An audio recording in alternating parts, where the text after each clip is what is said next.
Peace, everyone. Yeah, man. Had to come out today. Sun's out, innit? Gotta make the most of it in this country. Yeah, I'm in this forestry, you know. This forestry park. It's only about 3 miles from where I live. Never even knew it existed, to be quite honest with you. You know what I mean? Never knew it existed, man. Nice peaceful little place. Yeah, I mean this place here, it's like at the back end of my boundary when I was a kid. The back end of your stomping grounds and stuff. And it's just out of reach. I never ventured any like further type thing. And it's a place where I don't normally come anyway. This particular area. So yeah.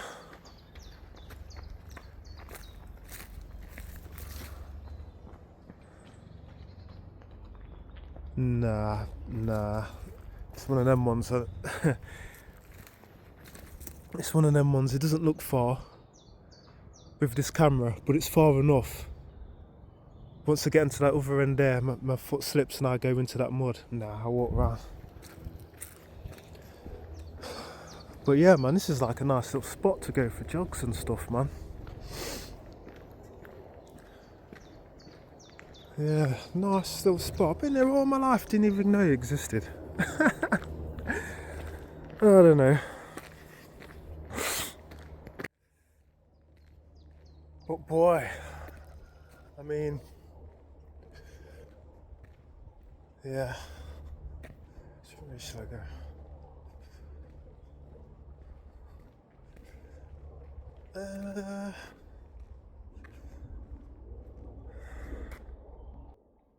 What way should I go? It's quite busy around here. Let me go this way. But yeah, man.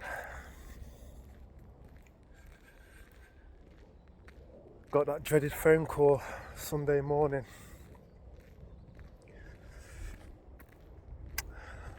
That phone call. It's so surreal. I knew it was imminent, but for it to actually happen, to actually hear that voice say, Mr. Brown, I'm sorry to inform you that your mum passed away in her sleep. I just thought I'd let you know so you can come and say your goodbye and whatever. Yeah. 6 o'clock in the morning. Got that phone call, boy. I was like, wow. My mum's actually gone. She's gone. My superhero. It's actually happened, man. It's like, damn. Yeah.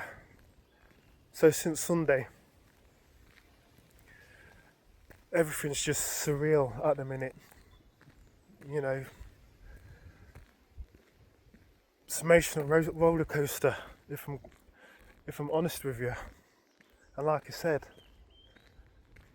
it's like it's not real. Man.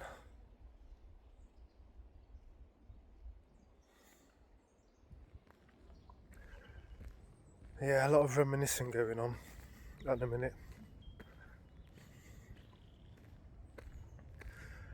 I mean, to be fair, being a middle-aged man,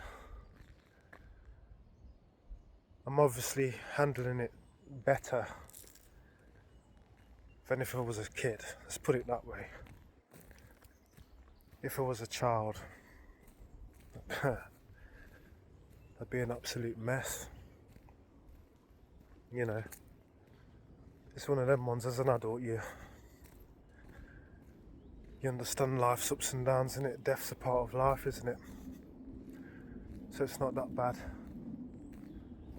Well, I say it's not that bad, I mean, you know, you handle it better. Let's put it that way.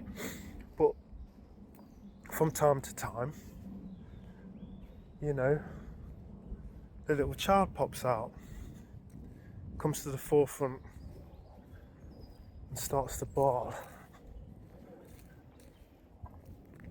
So yeah, I'm in a weird space at the minute, mate. I'll tell you that now. Very strange. Hasn't fully sunk in yet, to be quite honest. So yeah, look, take my mind off things.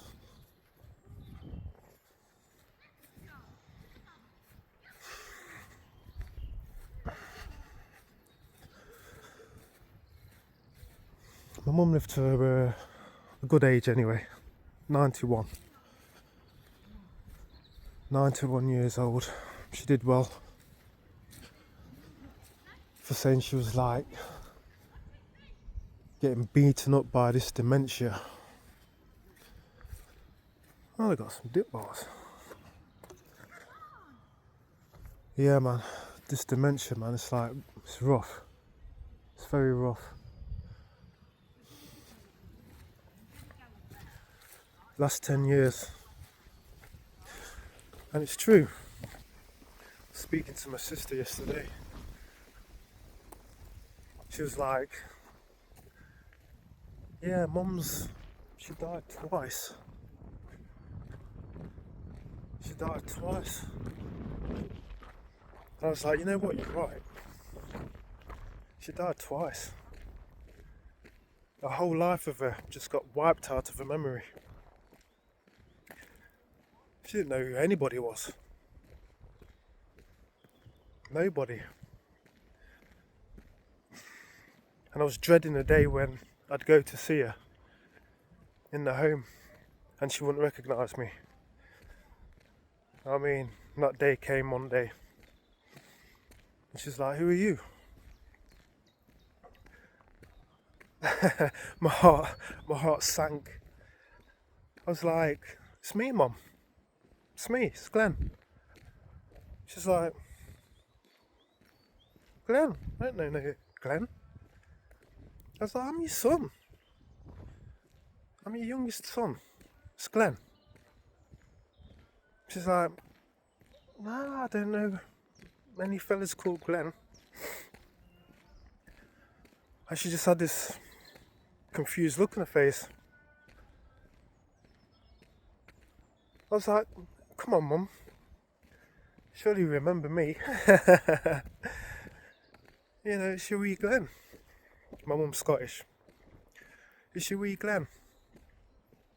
Hence the name Glenn. And she's like, no. She goes, well, nice to meet you anyway, Glenn. You're a handsome fella, aren't you? Had to laugh.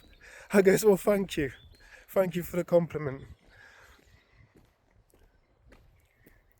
Mum was full of jokes. She never lost a sense of humour. Yeah, that was a hard day.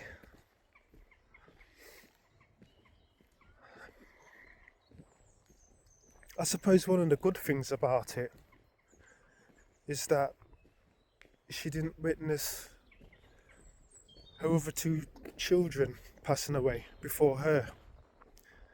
By that time she was too gone. She could hardly, make intelligible speech, conversation. Her cognitive skills were all scrambled.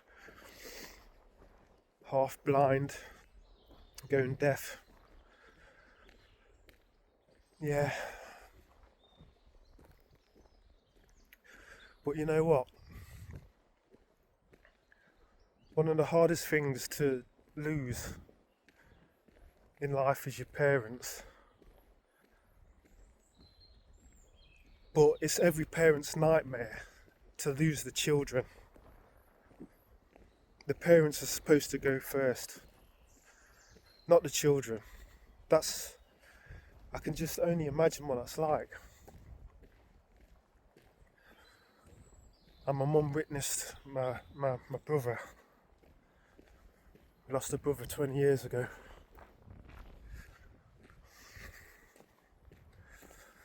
Yeah, man, that was hard.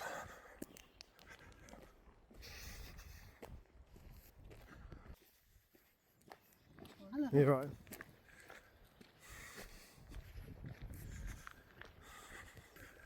Yeah, that was hard.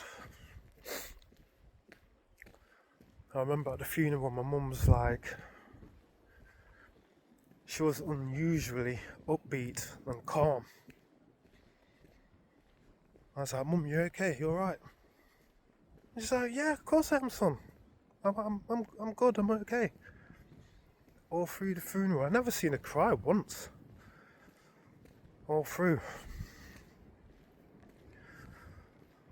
Yeah, that was weird. And it's like, that wasn't like my mum. My mum was very emotional. She used to cry all the time watching movies and stuff. My mum was very emotional, but this time she was like stone cold, like nothing had happened. That's when I knew she was never going to be the same after that. That killed her. That really did. It killed her inside. And then from then on, she just started to go downhill from then. She never recovered from that. And like I said, by the time my other brother and sister passed, my mum wasn't there anyway. She was long gone herself. So, you know, that type of heartache, like another 2 times over that, yeah. But yeah, losing your child, man. I could only imagine. Yeah, dementia, mate. It takes people by degrees. Yeah, you just watched it, the slow dissolving of the mind, degree by degree, man. It was horrible. It was heart-wrenching to watch. It really was. My mum was a very, very strong woman, very athletic. If it wasn't for that dementia, she'd be alive right now. She'd definitely have been one of them people that would have been a centenarian or whatever they call him when they reach the century. No problem. Not a problem. But yeah, the dementia got her. It's one of them things, man. She just wanted to forget.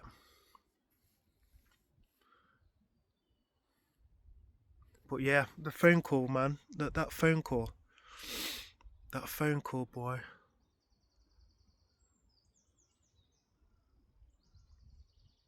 I seen her the night before. Because there was nothing left, really. She was just a bag of bones. And they were just injecting her from time to time with painkillers. You know. And Saturday night, she just had nothing left. And then the breathing started to get laboured, and I thought, well, yeah, it's time now, it's time. And I knew she wouldn't have made it over the weekend. And I thought to myself, maybe she'll last until the evening or whatever. But nah, she didn't. When the Almighty calls you, He calls you. It doesn't matter if anybody else's permission. He calls her. You know, it's kind of relief as well. she's not in pain anymore. But yeah, your mum, man. My heart goes out to everyone who mums have passed, because your mum's your heart, innit? You know what I mean? You love your father and you love your mother, but the loves are different. The man's the harder side and the mum's the softer side, the yin and the yang. And your mum's the tender side, and that's your heart gone. It's like, boy, yeah, she's not here no more. I still can't get my head around it, to be quite honest. It doesn't matter how old you are, you know. Your mum's your mum, innit? Doesn't matter how old you are. Yeah, man, what am I gonna do without her? Seriously. I haven't had a good conversation with my mum in about 10 years. Because the speech had started to go, the comprehension was gone. She'd say a couple of words and then forget what she was saying. You know, I miss the times, I miss them times. The fun we used to have, the jokes we used to share and stuff.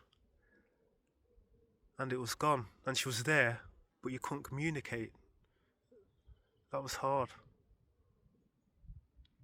And you're carrying that hurt around with you for years. Years, over a decade, man.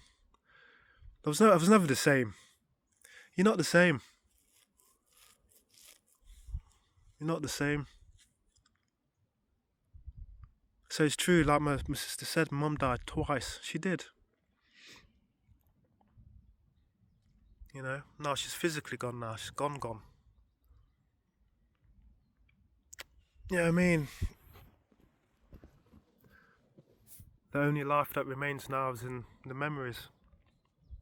What's left in the heart now. All I can do is regurgitate the memory, the feelings and stuff.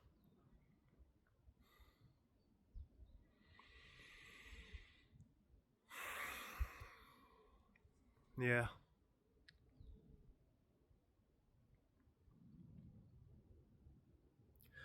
Bit of a sad post today.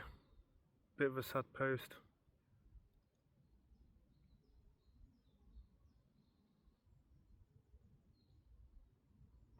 But you know, it's a defining moment in my life.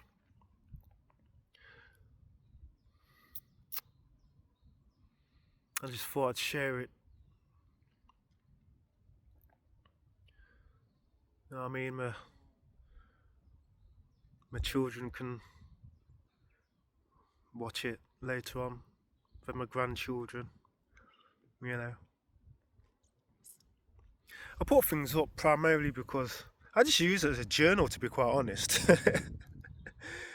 You know what I mean? We've just got this phenomenon now, this social media. It's, you know, instead of like blocking up my phone with videos and whatever, I can just put it on the internet now, on YouTube and whatever, and then, you know, I can look back at stuff myself, and like I say, leave it for my children and stuff, and then whoever's out there in the world, if I can give any words of help or advice on everyone else's own particular journey through life, then good, all the better, you know.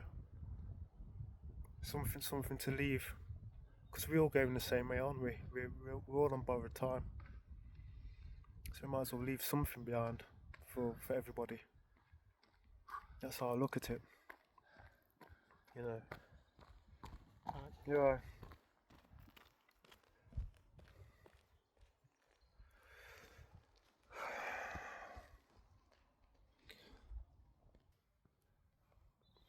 That's a lovely little spot, this is.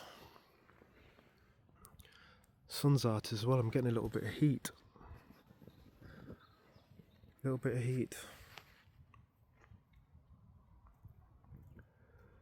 Yes, I can tell you that I will not forget this initiation. as long as I live. This one here, this drives too deep.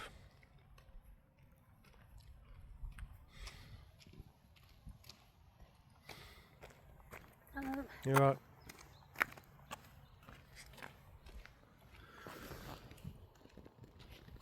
Yeah, this initiation one.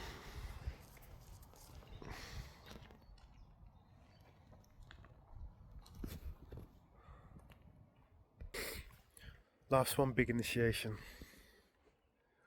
You take your lessons from it, and then you move forward. You feel the emotions. You feel all the energy, good and bad. All the situations that make you feel a certain way. All the conversations. Everything. The people. The noise, the silence.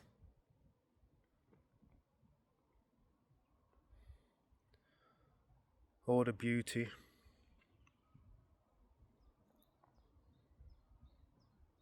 All the ugliness. The good, the bad and the ugly. Yeah.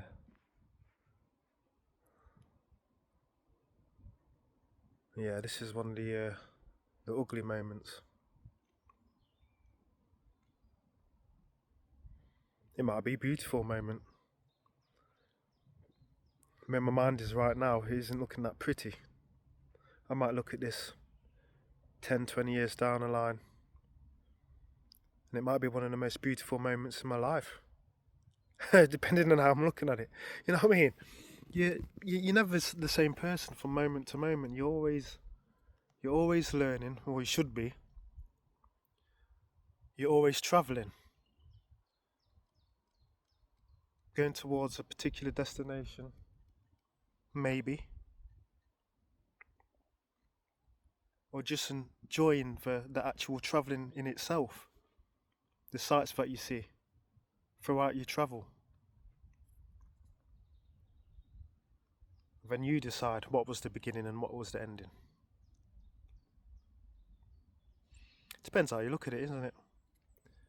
You know what I mean? We're all on our own individual ritual that we call life.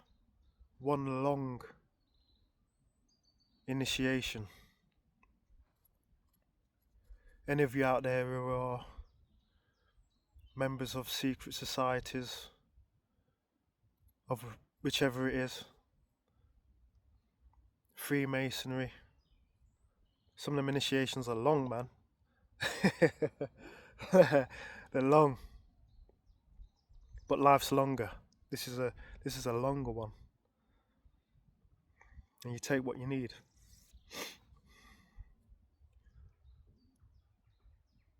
More importantly, leave what you don't need. Excess baggage just weighs you down.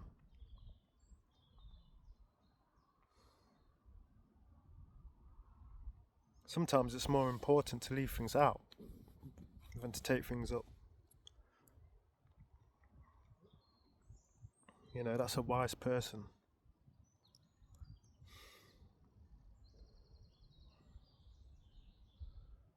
Yeah, deaf, man. I've been in a long chamber of reflection, looking at it, these last 10 years. Because once my mum was put in that home, the carer said to me, your mum's got vascular dementia, and it will start to wear her down pretty quickly. I think it's just a matter of time. Those were sobering words. And I was like, damn. So the clock was just ticking. The grains of sand were just falling from them. You know what I mean? I was on edge. That first time I took her to the home.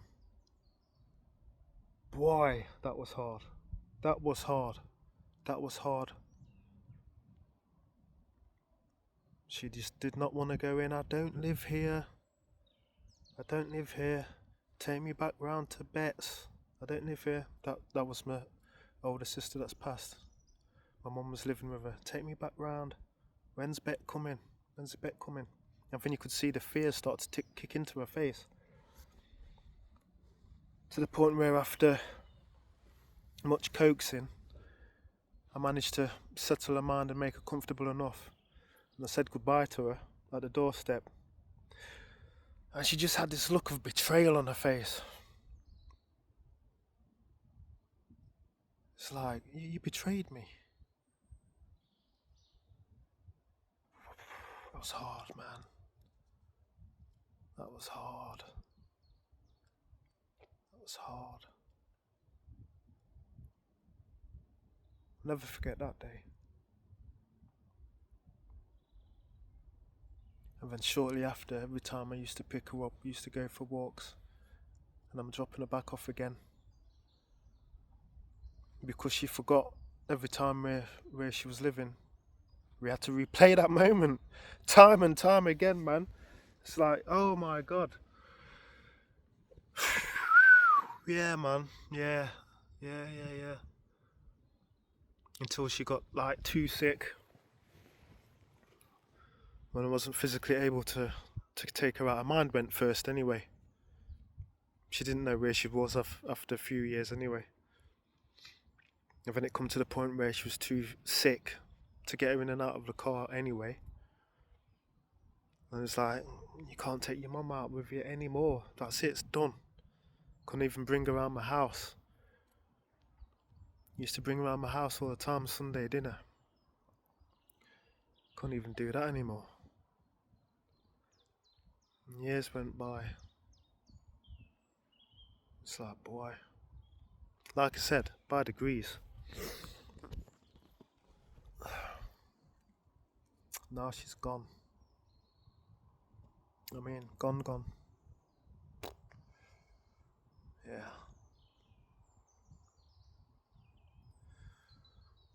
Yeah, me and my mum, man, we used to have to go through some crap when I was a child. I mean, some crap, man. Because my mum's a white Scottish lady. My dad's a black Jamaican man. And this is like mid-70s.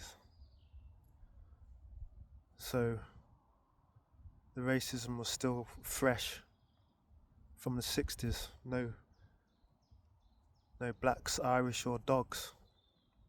When you're trying to get a bloody room. And then obviously, you know, you can't take our white women. You know, I mean, that's a no-no. So now you got this white woman now pushing this little black baby around. I remember them looks. Even though I was young, I remember the looks. I remember the arguments from random strangers. You know, Mum was like, the hell business is of yours? I mean, it's my life. I love who I love, man. You're letting someone's skin tone get in the way. It's like, what the hell is wrong with you? My mum couldn't understand it either. I couldn't understand it. I remember one time I got spat at when I was in the pram. Yeah. I was really confused. I mean, it's like, wiping my face. I mean, I was looking around in the pram. I didn't know what was going on. I didn't know. I just wiped my face. I didn't know.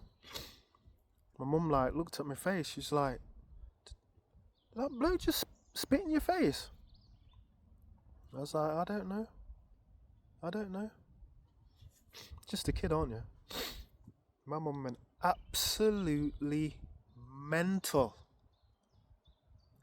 She lost her mind. She went absolutely... The guy had to run off.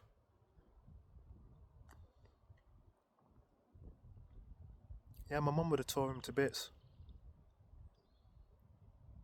What the hell was he thinking?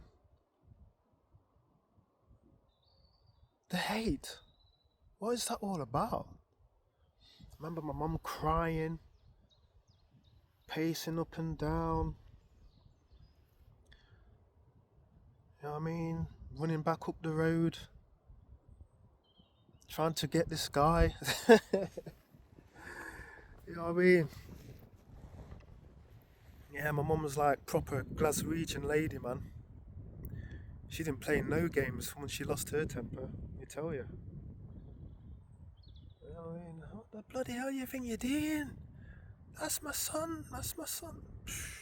Yeah, I remember that day. Why?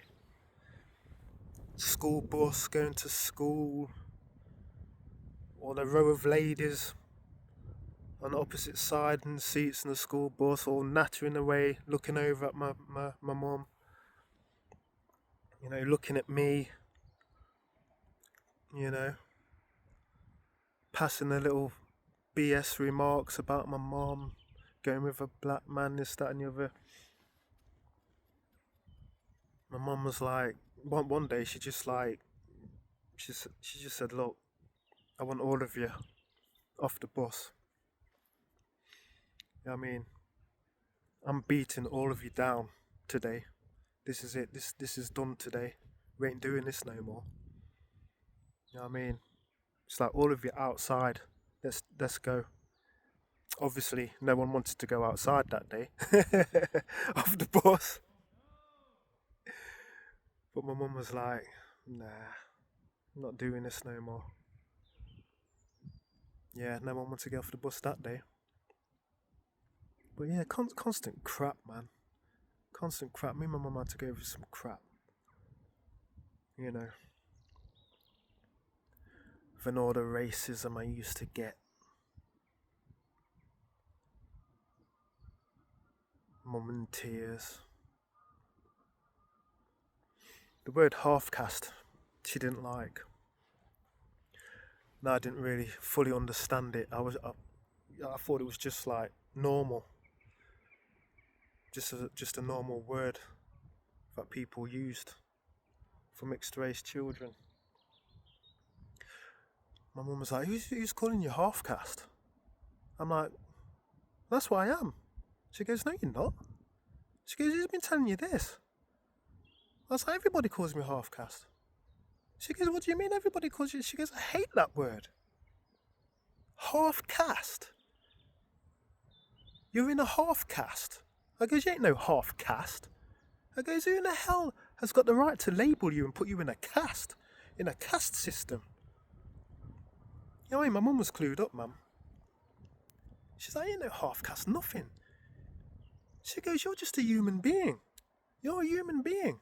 Like everybody bloody else. She said, don't demote yourself like that. You know what I mean? People just look different to you and you look different to them. And that's basically it. Everyone's dumb. What the hell is wrong with everybody? Half-caste. Yeah, she, that was a command. She goes, you don't call yourself half-caste anymore. She goes, you hear me? You don't use that word. Your dad's a black man, your mum's a white man. That's it. And you come from a black man. And you were birthed from a white woman. That's it. You're just a little bit lighter, that's all. Yeah, my mum understood, man. She understood.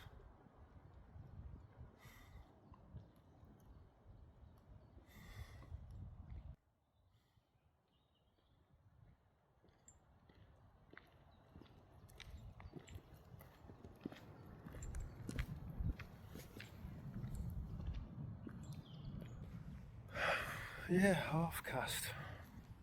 Yeah, my mum used to make me think. You know when you're immersed in something and you don't even know that you're immersed in it anymore because you've got used to it. I mean, from time to time, my mum would give me a wake-up call. That was one of the wake-up calls she gave me. You ain't no half-caste, man. Everyone with the BS.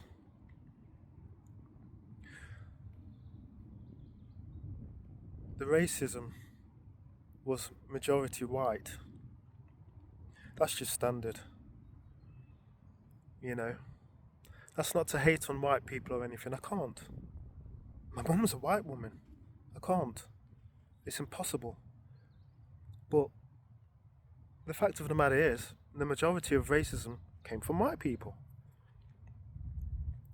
You know? Don't know what's wrong with them, to be quite honest. But the vast majority comes from white people. So, when you're growing up, you associate racism with white people. In my experience. So you start to distance yourself a little bit more from white people and limit your white friends, because your white friends, they always like let you down with the racism. The racism will come to the surface and you'd have to let them go. You know? So over a period of time, you gravitate to black people. Black people, the majority of black people, are full of love. They embrace you. So you take on your black friends. So there's like a contrast there. It's like 85% of white people hate you, and like the 15% like you, and then the 85% of black people like you, and the 15% hate you, type of thing, you know. But I had to learn that one the hard way, because I was getting so much love from the black side. You know, I didn't even think. In fact, there was little pockets of black people that just disliked you just because you wasn't black enough. Oh, you've got a white parent. You got white in you. We hate you. We don't like you. This, that, and the other. You're not one of us. You don't belong with us. You belong with them. Blah, blah, blah. Yeah, that hurt, Mum. That bit did hurt. I can't lie. Can't lie. I remember the time I used to hang around with my dad's mate's daughter, because all of my half brothers and sisters, because my mum was married before she met my dad, and all of them, they were adults by the time I was born, so there was no, child connection there with the rest of them. So I more or less was the only child growing up. So I was very clingy, with other children, because I desperately wanted a little brother or sister around with me to keep me company, type thing. So I latched on to my dad's one of his youngest daughter, and we was inseparable, man. I was like her little brother, and she treated me like her little brother, and like she was my older sister, and that's how I treated her. You know what I mean? I was never away from her side. I used to go and bother her every single day, and used to be around her, and he used to take me everywhere and stuff, and it was great. It was great.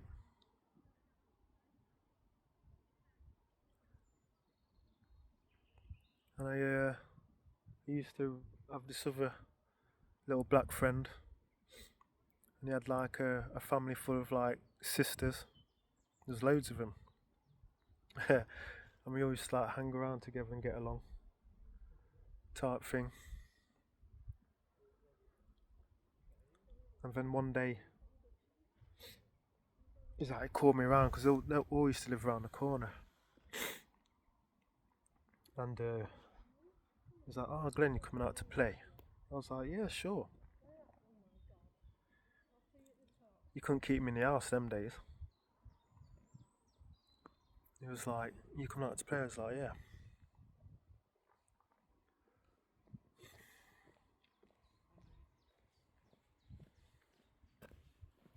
You're right.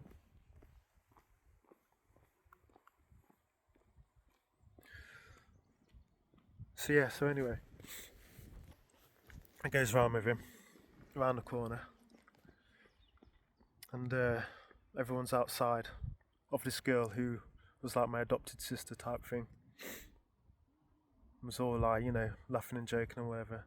Then all of a sudden, it's like it was like pre-planned. Out of nowhere, everyone was like, "Ah, you're not black. You're not black like us." I was like, "Okay, I'm a little bit lighter than you, so what?" "Yeah, you're not one of us. We don't want you anymore. We don't like you, and we've brought you around to tell you that we don't want to hang around with you anymore because you're not one of us." I was like, "Well, I mean, what difference does that make? You know, it's not my fault. Why can't I be friends anymore?" It's like, nah, you're not one of us, man. You're a white man. You're a white man. I mean, your mum's white. Our parents are both black. You know what I mean? You've got white parents, so you're not one of us. We don't want you anymore. And I was like, oh, okay. It's like, what am I gonna do now? It's like, we don't know. We don't care. You know what I mean? So go about your business and all of this. So-called Christians, by the way. And I was distraught. I looked over at who I thought was my sister. I looked over at her as if to say, "Help!" You know what I mean? It's like, what we got to say, type thing. And she was like laughing up with them. And I was like, what? I thought, what the hell? That was a deep betrayal. That was. I felt betrayed. I was like, black people don't even like me. Black people don't like me. More going along how white people are racist and they don't like anybody, this, that, and the other, and how white people treat us, blah, blah, blah, blah, blah. But you don't even like me either. White people don't like me and black people don't like me. So where does that put me then? You know what I mean? If you're at the bottom of the barrel, where am I? Underneath the barrel. It's like, jeez. So I was distraught. Man. I ran home. That it humiliated me on top of it. All dancing around me and stuff. I was like, yeah, you people are evil. Evil, man. Ran home. Upset, told my mum and my dad. Mum's in tears. Dad's vexed. I mean, I'm a 1960s Jamaican man. He just wanted violence. You know. My mum's having to cool him down and all of this stuff. Dad wanted to go around the house and, mum was like, no, don't bother. Dad's vexed. I just went up in my room. Dad's like, you don't need nobody. You don't need nobody. But I was a kid. Of course I needed somebody. I needed someone to play with. I needed friends. And I was lonely as well. And I was like, what the hell am I going to do here? This was the kicker. This dude came back, right? All apologetic. Oh, I'm really sorry, blah, blah, blah. I think my mum answered the door first. Sorry, we want to say sorry, blah, blah, blah. My dad's vexed. Apologises to my dad. All sincere, this, that, and the other.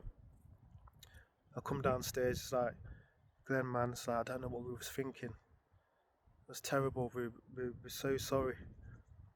He goes, look, he goes, come back round.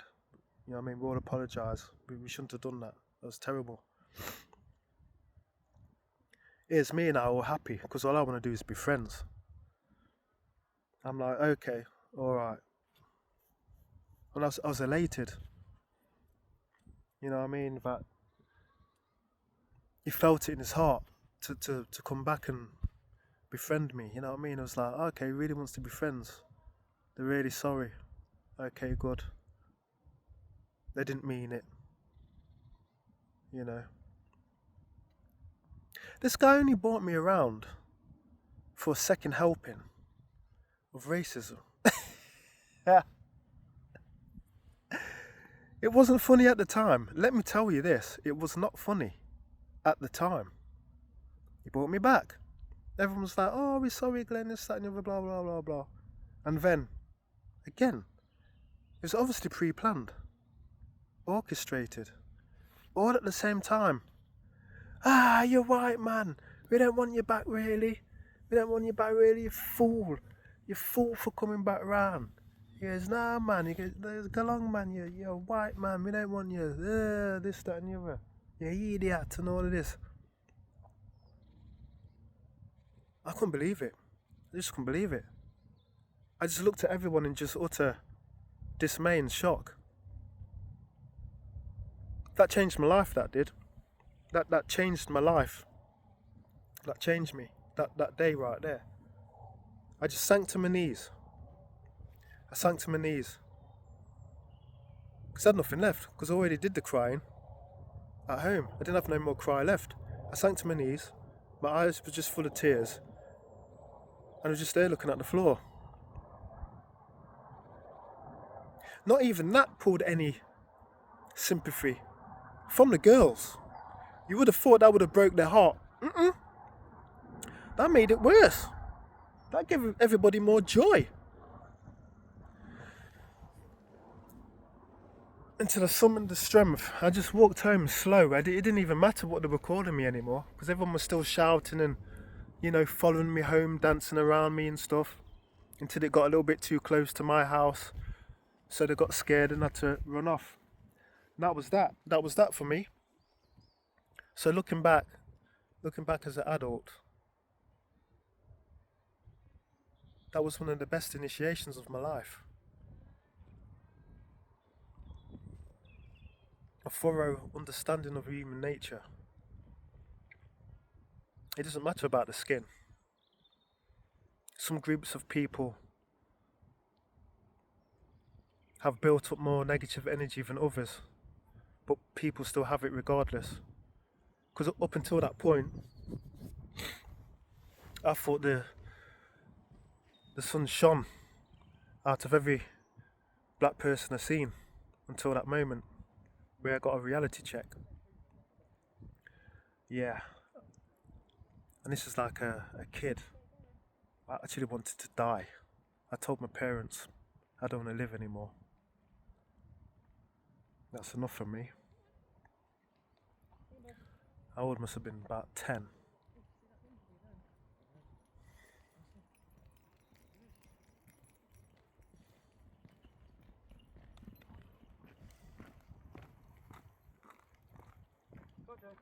Little dog.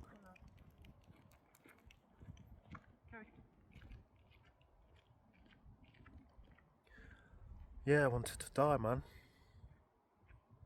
I told my mum I don't want to be here no more. Mum's crying her eyes out. Don't speak like that, Glenn. Don't speak like that. You're too young to speak like that. She's like, what have they done to my little boy? What have they done? What have they done to my boy? I said, I don't want to be here no more. Nobody likes me. Because I ain't getting a break from nobody. I said, what have I done? What is it that I've done? Nobody wants me. Everybody hates me. And I'm going to get this for the rest of my life. I might as well just end it now and done.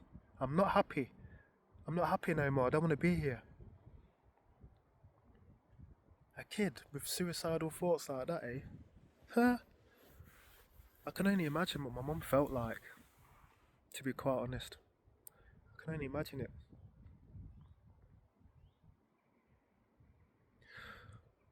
I've talked to, well, he's my friend now, you know. But I talked to him about that day. I brought it up a good few years back now. I brought it up, man. Because now he has um, a mixed race child. So I brought it up. You know, shared what I was feeling and everything with him. Because he was the chief instigator. Well, if he wasn't, he was the one that come round, and then he had the audacity to lie in front of my mum and dad's face about how sorry he was when he wasn't, just to get me back out there for a second helping of racism. And he was like, yeah, he goes, I'm ashamed of myself. He goes, I'm so sorry, Glenn. So sorry. I wasn't bothered. No, you know, well over that now. I wasn't bothered. I thanked him. I goes, thank you. You know, I needed that. That was a harsh initiation into life. I said, thank you for that. That put me back on the middle road. You know, of correctly gauging people, looking at them instead of on them. You know, looking on the inside of the person instead of the outside of the person. You know, not associating colour with righteousness. Yeah. Yeah, it was harsh at the time, a harsh lesson, but a great one. You know, because I don't think I know. If it wasn't for that day, I would have leaned too much to the black side because of my bitterness towards white people in general. And probably would have started to be racist myself towards white people, which I was going, to be fair, because I just had so much hurt because of all the crap I used to get from them, and I started to treat them harshly, you know. And I didn't like the person I was coming anyway, even at a young age. So that there knocked that all out of me. It knocked it clean all out of me. I was like, okay, cool. So from that momentary period, I washed my hands of all black people. And I thought to myself, right, who am I going to hang around with now? So where I'm from, there's a big Pakistani community. And I thought to myself, well, we're more or less the same colour. Surely I can't get any racism from these guys. Surely. Most of them are actually darker than me anyway. So let me try these guys out now. So I got friendly with the local Pakistani children and all that. Oh my God. From the get-go, it's like when you're a kid, you just go into each other's houses, don't you? A little kid. You know what I mean? Go in, rush to the tap, get some water for a drink and whatever. Everyone used to come into mine. Most of my friends used to go into theirs and whatever. Not one of these Pakistani houses could I get into. The other Pakistani children went into their friends' houses. I always got stopped at the door. You're not allowed in. I'm like, why? Because you're black. I was like, huh? Oh, what do you mean? She goes, yeah, we don't like any smelly Jamaicans in the house. I was like, huh? What? Yeah, they made it plain from the get-go.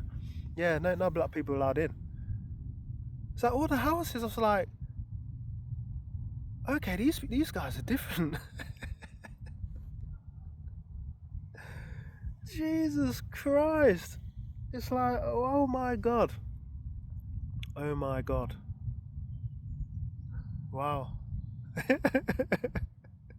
So you'd be playing with them 1 minute, have the next minute now, they'd be swinging for you out of nowhere. There'd be like 2 or 3 of them like jumping you, and these was like you're supposed to be your friends. So yeah, I mean, that didn't last long. Yeah, that didn't last long at all. That relationship. It's like what the hell? I gotta laugh, man. I gotta laugh. You know what I mean? Yeah, to all the white people, the black people, the Pakistani people, everyone in between, you know what I mean? It's like, this is my personal experience through life, you know, growing up. You know what I mean? I don't hate anybody. I don't hate anybody. I'm long past that, you know. Through the teachings of the Most Honourable Elijah Muhammad, I understand my place in life, you know. Been given my compass, and it's like, you are here type thing in life, so my mind's completely at ease. That's a powerful teaching right there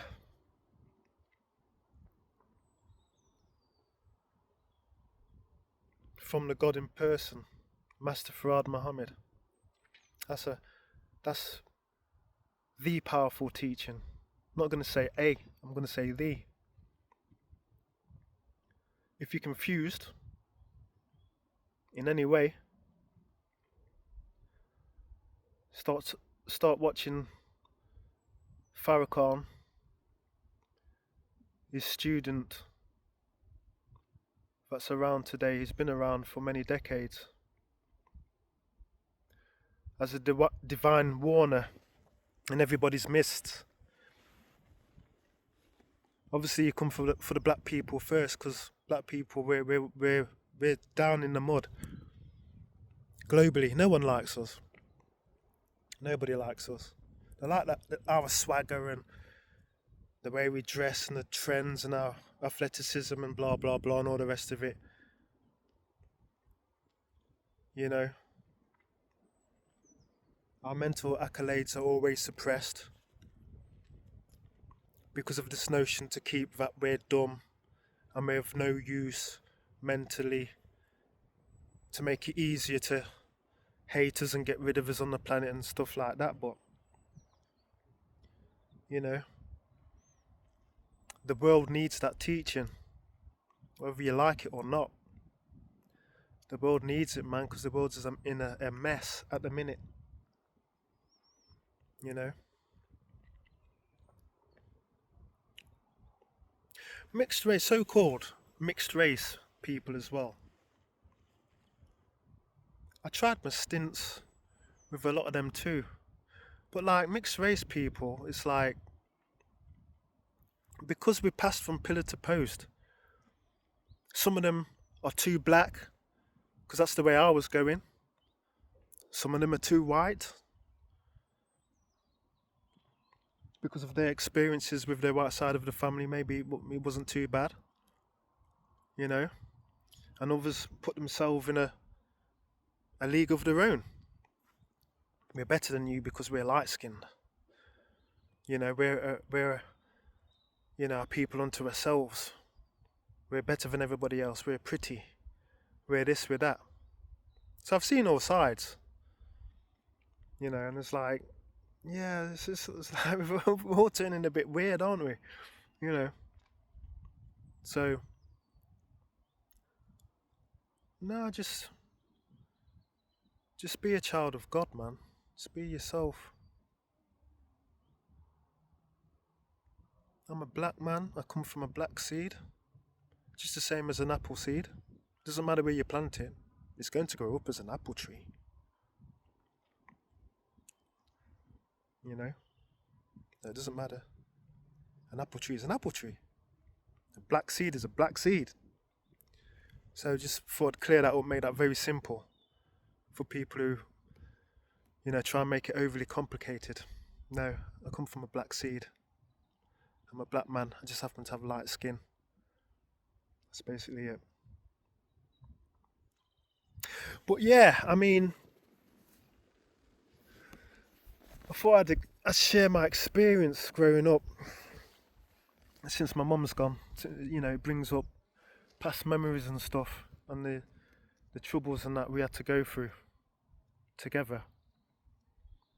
And all you people out there with like mixed race children, they can grow up very, very confused about their own identity. So you need to sit them down and talk to them. Because as we know, the world's a cruel place, especially children, and it sets the tone for the rest of your life. They need a proper mathematics of who they are. Self and other than self. The teachings of the Most Honourable Elijah Muhammad. Take it or leave it alone. Take it or leave it alone. I thought I'd share that with you. Then it's your choice after that. Yeah, you want everything cleared up? There it is for you.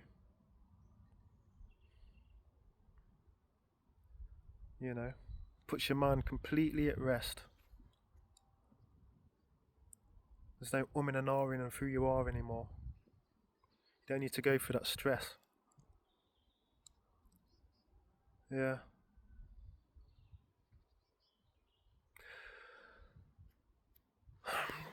Have I got anything else to share with you today?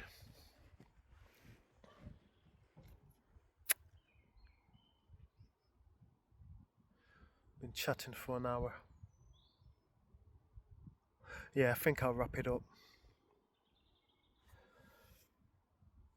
So yeah, I mean, yeah, it's just been a bit, a bit down today, hasn't it? A bit contemplative, a bit sad. But everyone out there, cherish your mums, man. Like all the rest of the videos that are like this from other people, it's the same thing, ain't no different. Cherish your mum while she's alive. Have them conversations. Tell her that you love her. Yeah, give her all of that good stuff. I mean? Dance with her when she wants to dance. Yeah. When she grabs you up to dance for, a tune she likes, she grabs you up. Get up. Dance with her. Hug her. Say, Mum, I love you. Yeah.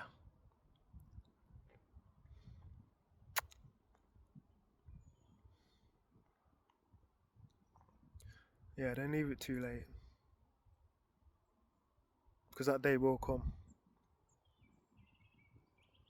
Yeah, man.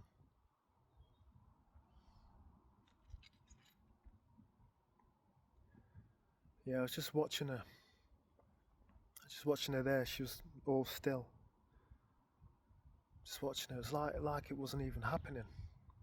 It's like it weren't real. Just there.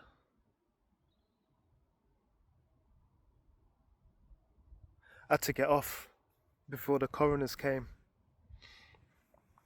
I said to my brothers and sisters, I said I can only say one goodbye. I can't handle two.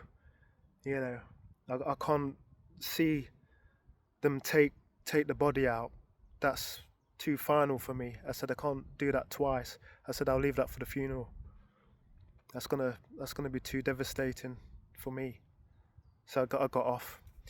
I think my brother and sister got off as well, to be quite honest, because they didn't want to see it either. But yeah. So yeah, until that the funeral, to the final goodbyes and whatever.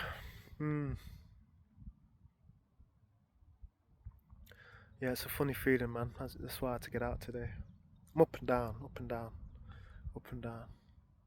So you ones that have lost your mum, I know what you're going through now. Yeah, it's not nice. It's very weird. Very, very weird.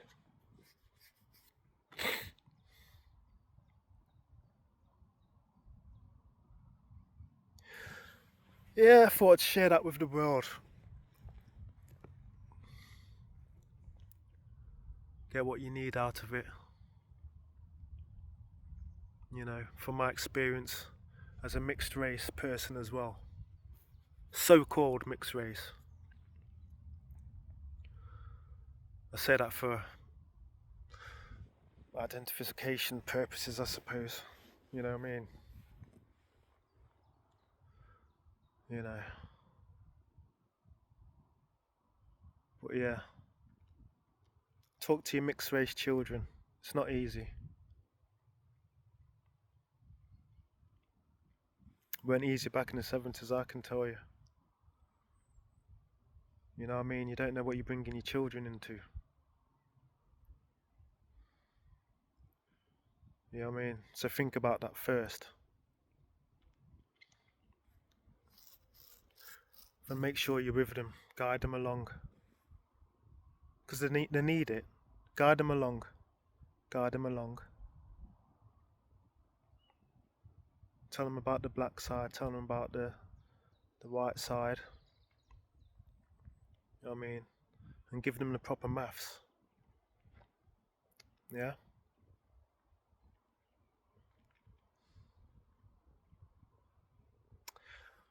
Yeah. Let's go for another walk. Ugh. Okay. Okay, I'm out. Peace, everyone. Have a great day.